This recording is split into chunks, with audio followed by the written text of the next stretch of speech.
The year is 2004. You, walk into a Toys R Us.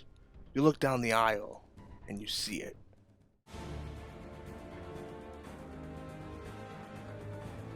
Toy Biz Spider-Man 2 official movie merchandise superposable Spider-Man with wall-mountable display base. You look at its intricate paint detail, the many joints and points of articulation, 46 to be exact. You flip the box over. You can clip wrist into clamp. Spider-Man can swing from wall. Spider-Man can stand on ledge. Wow. Just wow. What a fantastic figure. An extraordinary piece of plastic. But alas, you put it back. You're sure it'll stick around and not be worth much in the future. Instead, you pick up something more valuable. Shark Tale for the Xbox. As a part of Toy Biz's Spider-Man 2 toy line, they released a plethora of figures. You got Spider-Man, Spider-Man, Spider-Man, Spider-Man, Doc Ock, Spider-Man, Spider-Man, Spider... Yeah, you get the point. They made a bunch of Spider-Mans, and for this video today, we'll be focusing on one in particular. Released in Series 2 alongside Aerial Flipping Spider-Man, Rapid Punch Spider-Man, and Shoot and Slide Spider-Man. The superposable Spider-Man with wall-mountable display base.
The superposable Spider-Man action figure comes with, well, a Spider-Man figure. As advertised, he has 46 points of articulation and can get into quite the dynamic poses. Standing at about exactly 6 inches, this is Spider-Man from Spider-Man 2.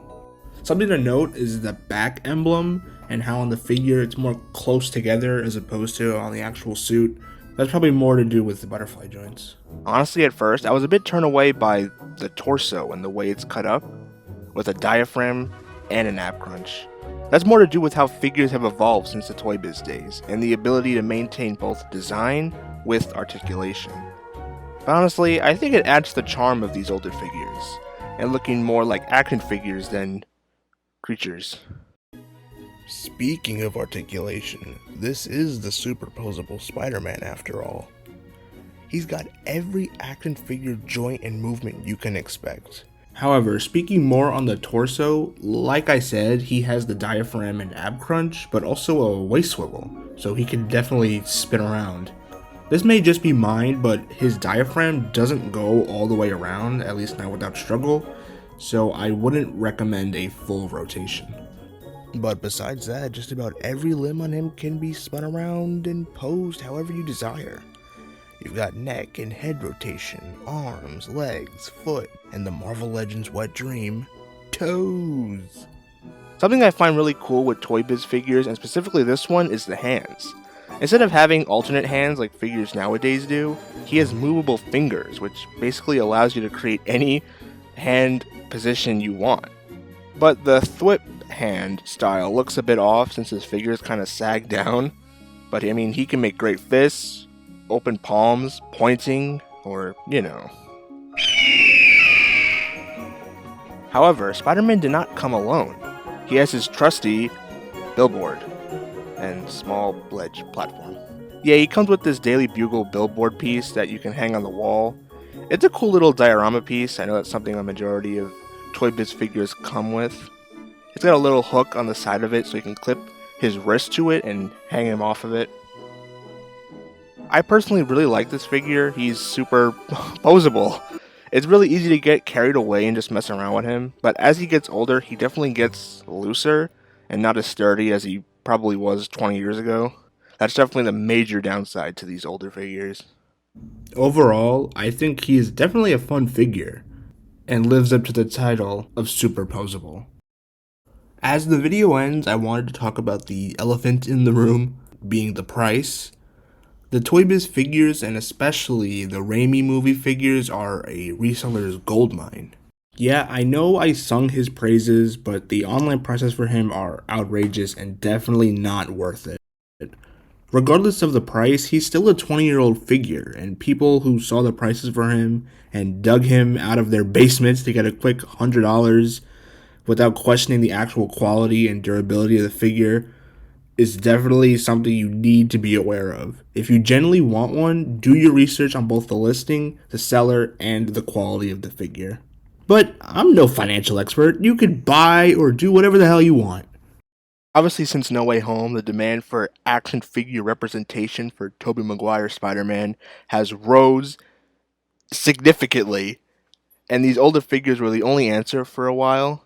Thankfully, some companies have released their own Tobey Maguire Spider-Man figure, branded under the Friendly Neighborhood Spider-Man, alongside some Raimi villains, granted with their No Way Home likeness. But more recently, the long-awaited Mafex Friendly Neighborhood Spider-Man has been shown off, and holy guacamole, does he look beautiful. In conclusion, the superposable Spider-Man and wall-mountable display base from Toy Biz's Spider-Man 2 action figure wave is not bad for a 20-year-old figure. Okay, I'm done talking and reviewing. Get out of here.